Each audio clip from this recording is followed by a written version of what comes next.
নমস্কার বন্ধুরা। জীবনে অতি সৎ হতে নেই। মনে রেখো, জঙ্গলের সোজা গাছটাই কিন্তু সবার প্রথমে কাটা হয়।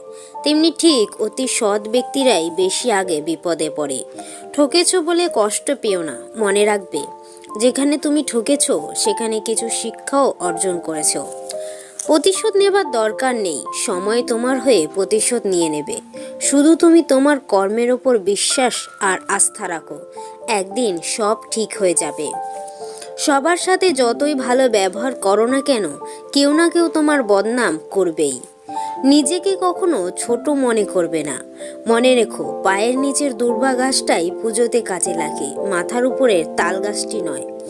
জীবনে কঠিন বাধাগুলো তোমাকে ধ্বংস করতে আসে না, বরং আসে তোমার ভিতরে লুকিয়ে থাকা অমৃত শক্তি ও সম্ভাবনাগুলোকে অনুসন্ধান করতে। বাধার সম্মুখীন হয়ে দেখিয়ে দাও যে তুমিও কম কঠিন নাও। জীবনে যদি কারো কাছে কিছু চাইতে হয় তাহলে ঈশ্বরের কাছে চাও, কারণ কেউ ফিরিয়ে দিলেও ঈশ্বর কখনো তোমায় ফিরিয়ে দেবে না। জীবনে কাউকে আঘাত করার আগে একটু ভেবে নেবে, নিজে আঘাত পেলে কেমন লাগে।